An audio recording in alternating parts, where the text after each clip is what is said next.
Hi there everybody, it's your friendly Dracula's daughter here, come to ruin your YouTube viewing as per. Sorry about the panting yet again, it's not me, honestly it really isn't me in the background.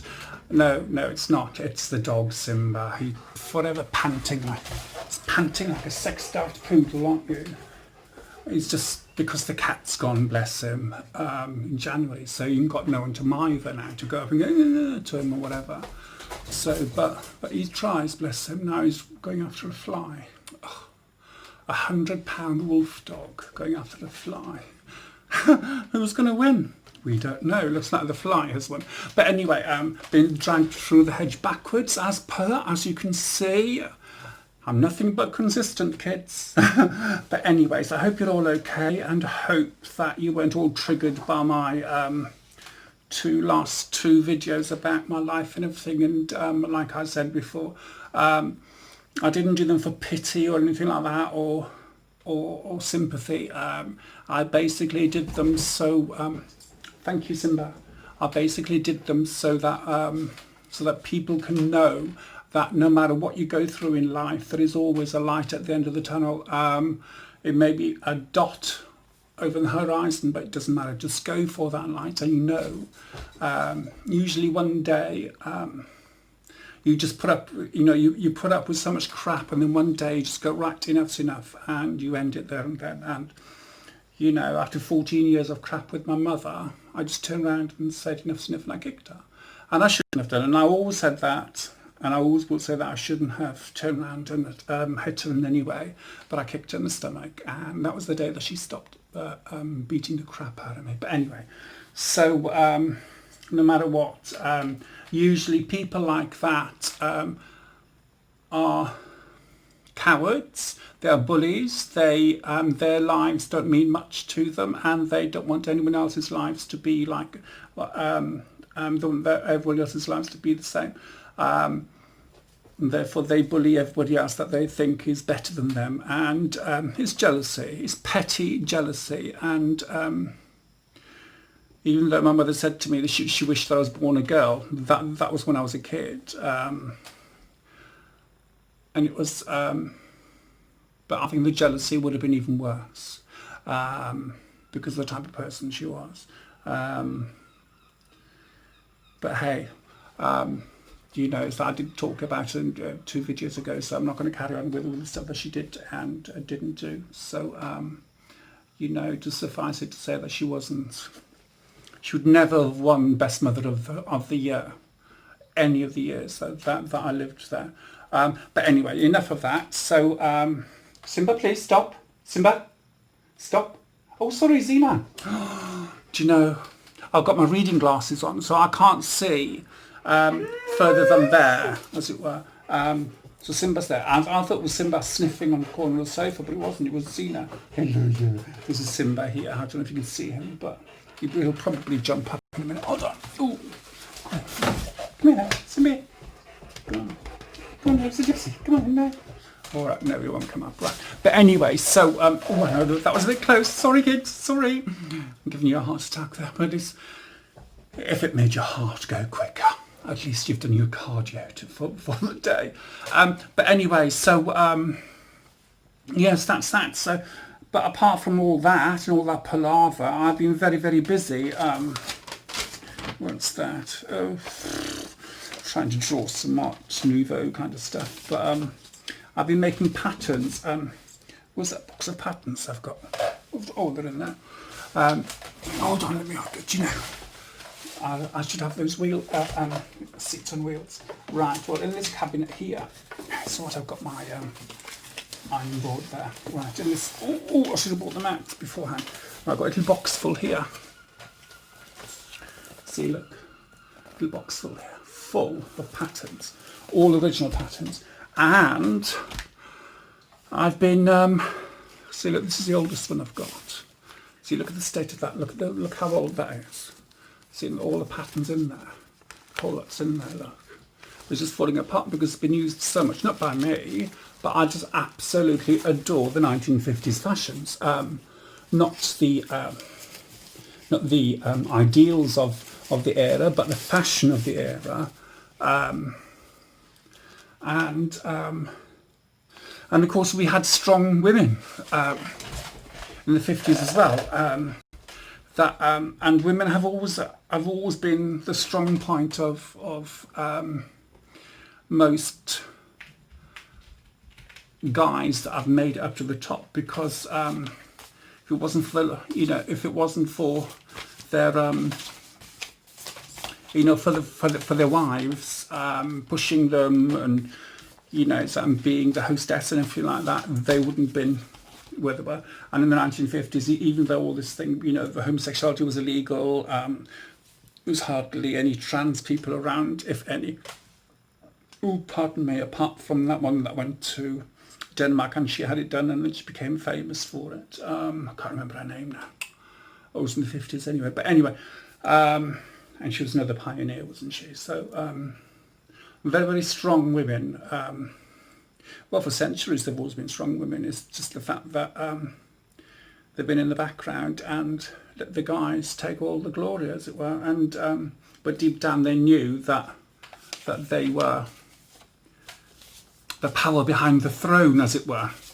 But anyway, so yes, so I've been so busy, so I've got all them patterns there. Now I haven't made anything. Well, I did make two things for my sewing, and I did these, and I did show them before. It's called a tailor's ham.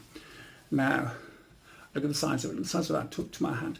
This is for if you're ironing curves with seams when you make stuff. It's too small. It's too damn small. It's about 7 inches too small. That is a lot, I can tell you. Most guys would say that's a lot, and believe me, well, some guys say 7 inches is just like that. But hey, that's nothing. But another thing I've been doing, I've been printing out. Simple, please. Thank you. I've been printing out patterns as well. So I've got a very old bias cut night dress there, so it should be a satin night dress, but it could be turned into a dress, a vintage style dress, which is lovely. So my 40s style wrap dress top. I don't know what I've done with the skirt for that, but I've got a skirt somewhere as well, and a halter bodice, 1950s style halter bodice, so just here, whatever, like you can wear with jeans or whatever, and a 40s style party bag. It looks like a bucket bag. That's 4 there. And look what I've got here. Look what it says on there. Underbust corset patterns. And I've got 1, 2, 3, 4 patterns for underbust corset, and one neck corset pattern. Look, which I printed out, and at the back of them there's the what's it in there, and you've got the underbust pattern there, corset there, and there's the pattern behind there. Look, and the same there, Lolita, that's me. There's the pattern there. There's instructions. There's the pattern there, another one there, and there's the pattern behind there. And of course, I've been printing them all out, cutting them up, sticking them together, blah blah blah, whatever.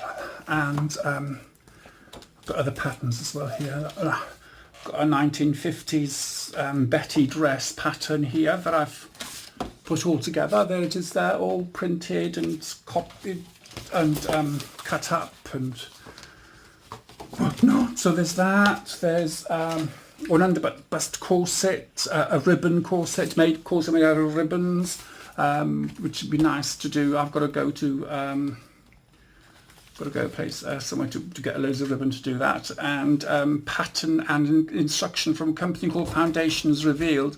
Now they are the best company. Foundations Revealed are the best company if you want to know about if you're into anything like vintage clothing, Victorian clothing. Kathy Hay is one of them, and I think she started, I don't know if she started Foundations Revealed, I don't know, but she is a wonderful person. She's British. She's a wonderful person, and I watch her videos all the time. And her bestie, I think, well, do you know, you would think that they were siblings because the way that they are together when they're due together, because Kathy is in the UK, and her bestie Bernadette is in New York, Manhattan. Is it Manhattan? I think she's in Manhattan, and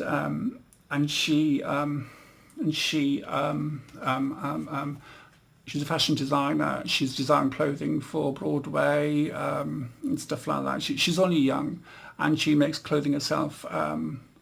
Vintage clothing itself, especially Victorian, well, all through the ages, and basically clothing history and whatever. And do you know the way she speaks? And she's got a guinea pig friend that runs around her apartment, and it is just Serrano. I think Serrano de Bergerac, I think is the name, or no, Cesare, I think it is.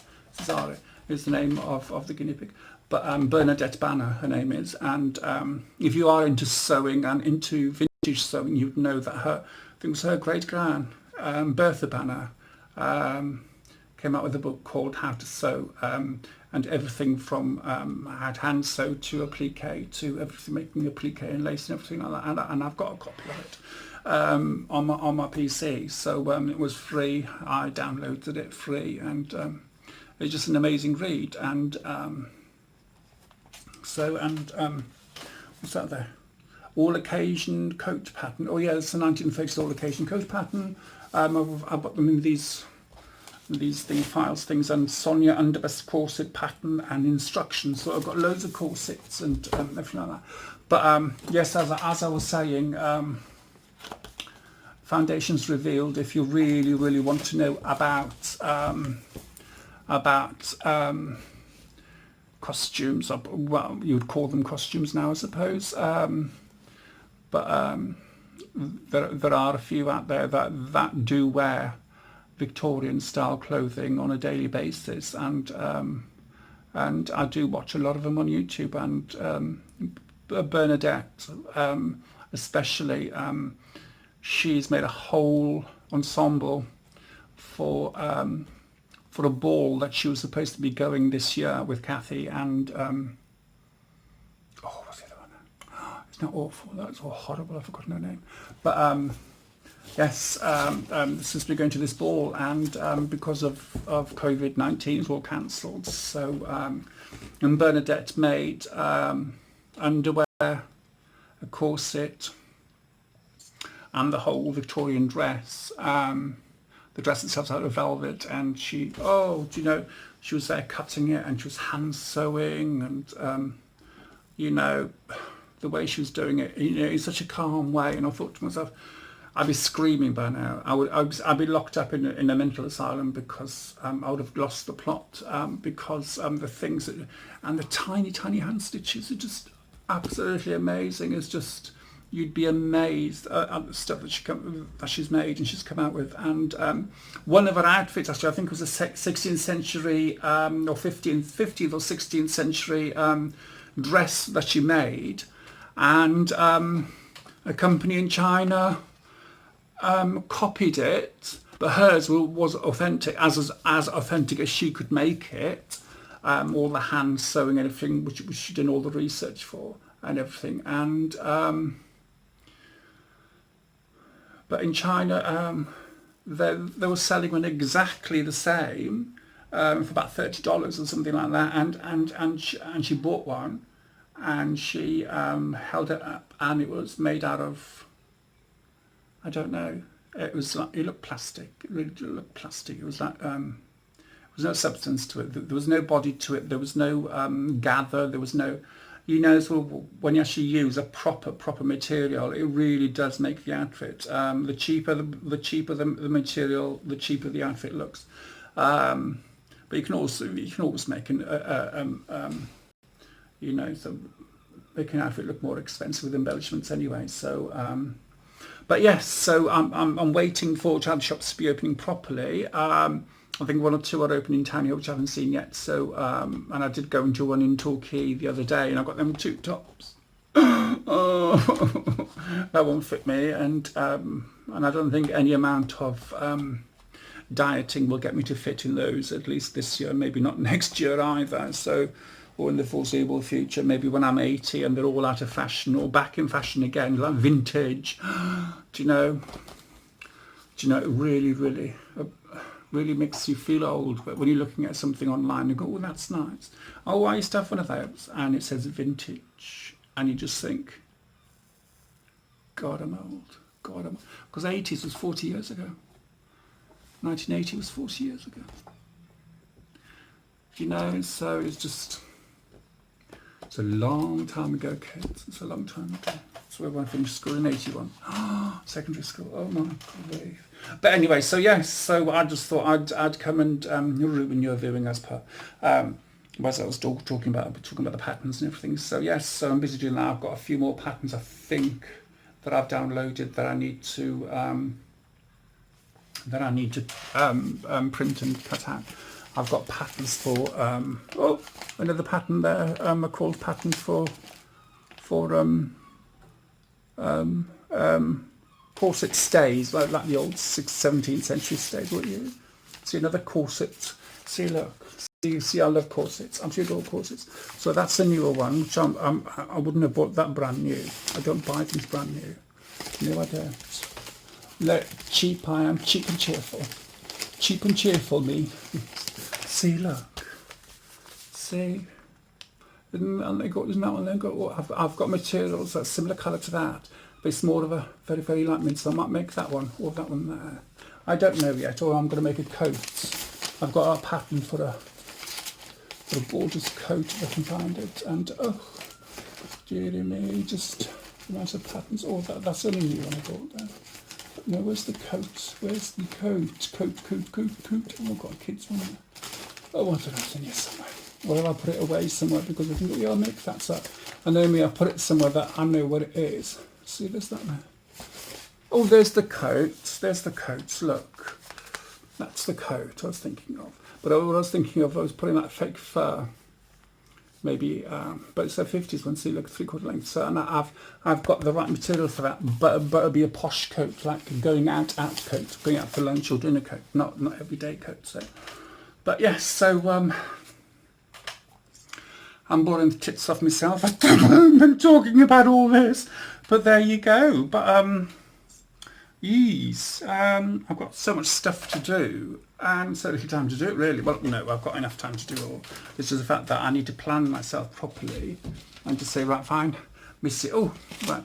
And this is the skirt to go with the Vera Venus halter top, which I haven't cut out yet. See, look, all that pattern there. Yeah, I've got to stick them all together. There's 20 of them. I've got to stick all together to make for the skirt. So this is a 4-piece half circle skirt. 29-inch waist. Yeah, I bloody wish. I wish I can tell you. No, definitely not me. That's not me. Right, and this one here, which is about 40 pages, I think, for this one. Is just unbelievable. This is a little bias dress. I love the 40s style outfit. See that? See that there? Beautiful. So I've got that as well that I need to, I think it's about 40 pages of that one or something. I think that's ridiculous, isn't it? And my printer wasn't working properly, so it hasn't printed out all the instructions properly, so I might have to redo the instructions again because I can't see it. 1, 2, 3, 4, 5. 1, 2, 3, 4, 5, 5, 5, 25. 5, 6, 7, 8, 9, 10, 20, 25 pieces there, plus 4 pages of instructions, so that's enough. That's enough there. And so I've got to do those. I don't think I'll print out anymore because I think that's enough for me to get on with. And as well, I won't get on until about winter time anyway because it gets too hot in this apartment, in this flat, in the summer days because can't open the front window because they've been painted shut, because when they painted outside they didn't say, oh, open your window and close it about an hour's time. They didn't. So can't open the lounge window at the front. The back window's always open. It's wide open now. The bedroom window, I can open the bottom of it, but I've got my dressing table up against it, so but the top part of it is stuck open, so there's a bit of draft there. And of course I've got the doorway onto the patio in the kitchen, so I've got no door in the kitchen because the kitchen's so tiny and it'll be in the way of the fridge. So I took the door off, and the kitchen window's wide open. And of course I've got the spare room, which the window's stuck open there as well. So which is okay because I've got my tumble dryer there. So I leave that bedroom door open, the bedroom door open and the window being open. So when I'm drying my clothes, which I've got to do this evening actually because I forgot to put them out and they're in the washing machine. So grief. But anyway, so, and I've got new glasses. Where the hell are they? I've got new glasses, exactly the same as my last ones, looks like. No, those are my old ones. I went in there and pretended that my other glasses are broken. So those are my new ones. So these are my reading glasses, which are they're Hugo Boss L'Orange. See, there we go. Oh no, I can't see you now. No, because of these on. I've got another pair of glasses in between glasses. So these are reading glasses for when I'm doing my coursework and when I'm cutting out and whatever. And I've got my in-between glasses, which have got a bit of elastic on them because they keep falling off when I'm sewing. And these are for normal sewing. See, look.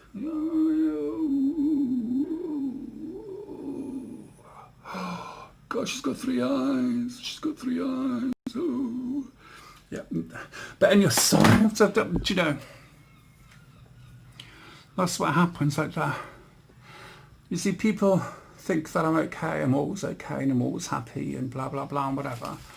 Sometimes I am. And of course, it goes both ways. It's like, see, that's lovely. That is nice. That's a nice outfit there.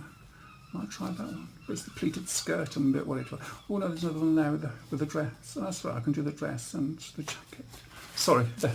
See. Yeah, lovely. Lovely. I think I took that out before to make that. But anyway, so going back. So you know, people talking about my being. Oh, but I thought you were ill to your mental illness, whatever. I do have, and this is how it goes. It's like I'm up there, straight enough, feeling happy. Or I'm just like a toothless wad of gum on the floor, and you just have to slap some patches on me, just even get me going or whatever. But and that's how it works. It's so minute by minute, day by day, minute by minute, hour by hour, day by day kind of thing, and it can be exhausting. I think it's all right. He's just decided to lie on my notebook because I sat over there making notes about something and I forgot to bring the notebook over here. But yes, so as I was saying, mental health at the moment is okay. It is. I'm okay. My mental health is okay at the moment. I'm stable at the moment, but God knows what's, you know, never know what's going to happen tomorrow, next week, next month, next year. And the last time I spoke to my GP, he said, "Well, how are you?" And I said, "Well, I'm alive at the moment." I said, "So you know that's what you can hope for, is that I'm alive." And that surprised him because I don't think anybody had ever said that, because people automatically think that when you have suicidal thoughts, like I do, it's not a kind of thing. Oh, I'm going to go and kill myself. Oh, I'm going to go and kill myself. Oh, I'm going to go and hang myself. Oh, I'm going to take all these tablets. I'm going to take all these medication. It's nothing like that at all. It isn't. Well, with me anyway. In my case, it's literally a split-second thing that, and it does catch me off guard sometimes. And that's why I say, well, at least I'm alive at the moment. At least I'm alive today, because tomorrow, nobody knows. Nobody knows about anything about tomorrow, about if you're going to be, you know, so if you'll be alive tomorrow or not. So, you know, every morning I wake up, I'm thankful. Mainly because of the doggies, because I know Simba, for a start, he wouldn't be able to cope with anybody else, because he can't cope with anybody as it is. Even people I've known for years, they used to come around here to see me, he'd freak out. Well, Zena will just go to anyone for about 5 seconds, and then she'll just try and run away to find me. Of course, she's very clingy and she's very mother-orientated. And you see, Zena, see? And she's just lying there on the sofa now, pretending she's not listening because I'm ignoring her. But every minute, so, you know, she has to come up to me and touch her nose on me. And, you know, when she lies down on the sofa, she has to touch me. It used to be even worse than that. It used to be like just to lie on me in the bed at night because first 6 months of her life, she so it seems like, and actually it really upset me actually. 6 years ago, this time actually, but around about this time, 6 years ago, this guy I know, who I got Simba from, I used to just keep in touch with him now and again, and then one day he sent me a picture of him sat on Torquay Beach with Xena on his lap, a 7-month-old Xena on his lap, and he said, I've got another wolf dog kind of thing, and I'm there. Go, oh. I said, I'll give you a month. I said, and she'll be with me. She'll be mine. He went, no, I'm keeping this one. I went, wait and see. And it was literally about 3 weeks later, he got in touch with me and said, oh, do you mind if can you look after Xena for me for a bit? Because I have to move out where I am, blah, blah, blah, and I'm staying at this place, blah, blah, blah, and I can't have her there because of the dogs, blah, blah, blah, and whatever, and whatnot. And I go, yeah, of course. And of course, in that time, she's ruined my house, honestly, and I haven't bothered. So she just chewed everything. You think having a teenager is bad enough? Try having a wolf dog. But anyway, and I kept saying to him, if you are going to take her back, please take her back now, because, it's like she's just ruining my house, and he said, I'll send you money if you want. And I said, no, that's not the issue, so I would have looked after her, so I look after her anyway for you.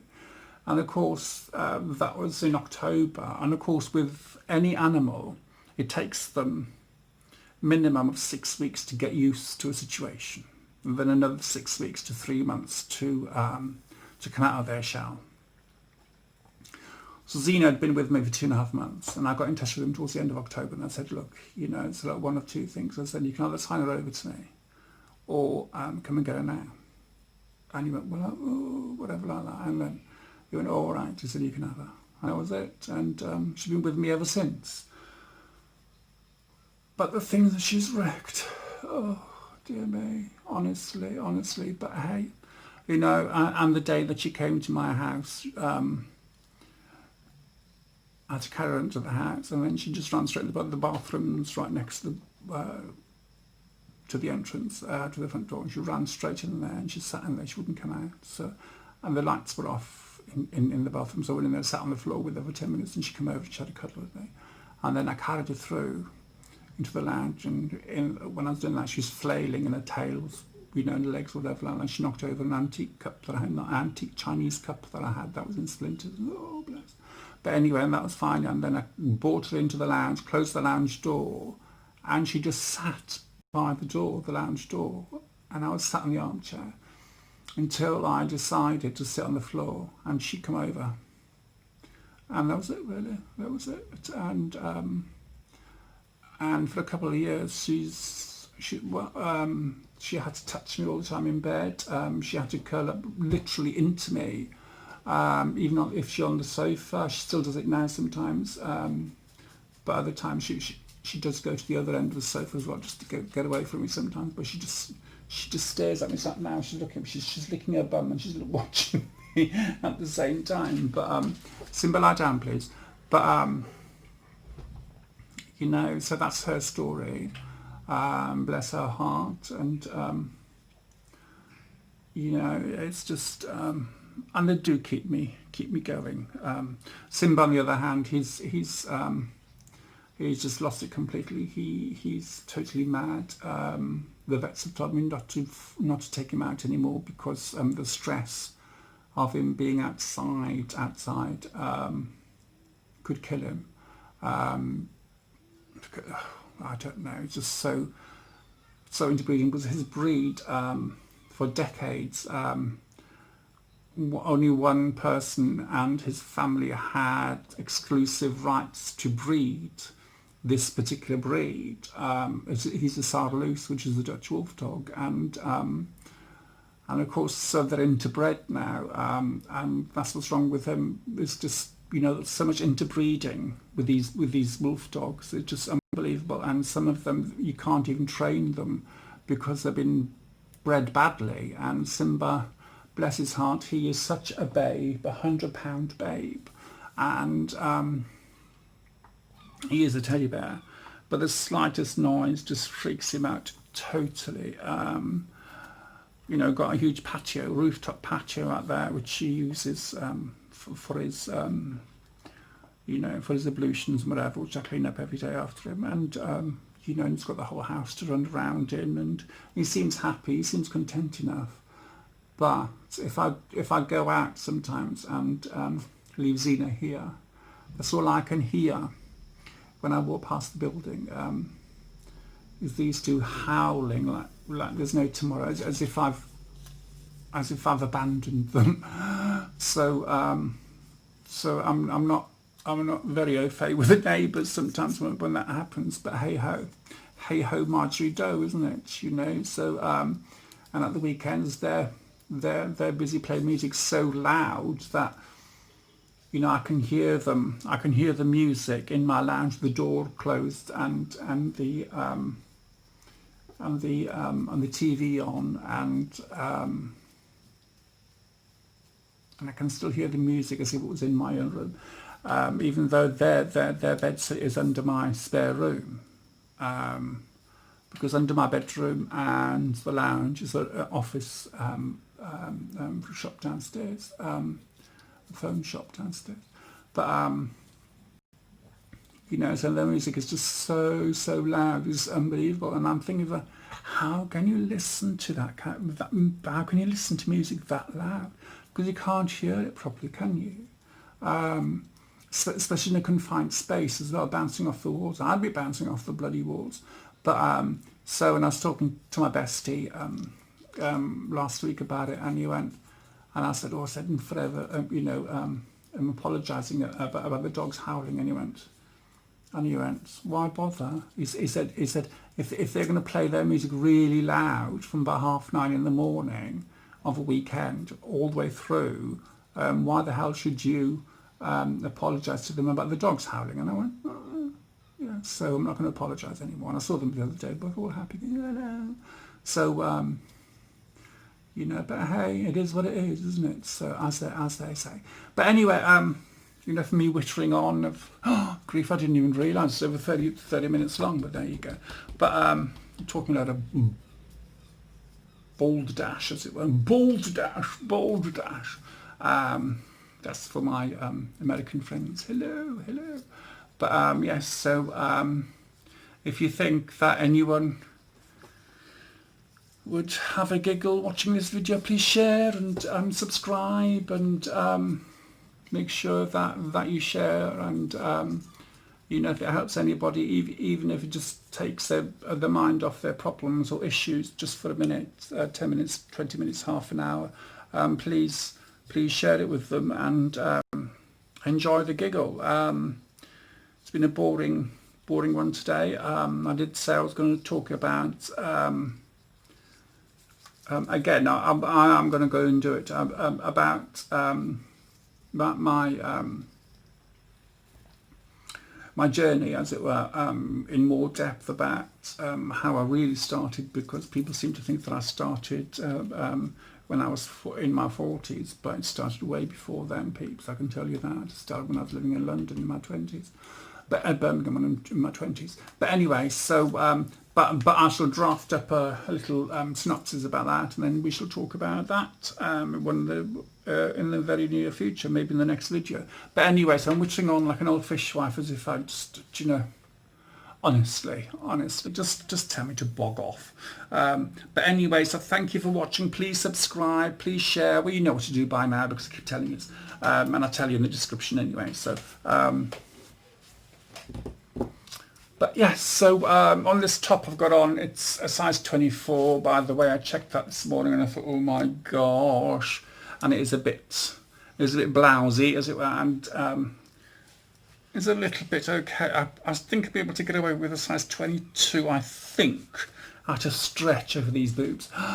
Honestly, I'm just blessed, was it a curse with big boobs? I don't know. But anyway, so thank you for watching. Thank you for sharing and subscribing. And I do have new subscribers. Oh, pardon me. It doesn't come up and tell me who you are. Or does it? I don't know, because I don't notice, and it's not awful of me. That I do apologise for that, because whoever subscribes says subscribe, and I keep that private, and it always has been private, and always will be private. No one's going to know who's subscribed to my channel, and no one will ever know, because it's none of their business, is it? So if you want them to know, get them to subscribe themselves. So. But anyway, so thank you for, again, thank you. I sound like Mother Teresa, don't I? Or Gwyneth Paltrow accepting another award for new candles or something. Oh, I don't know what is wrong with that woman. But anyway, talk to you soon. Bye bye.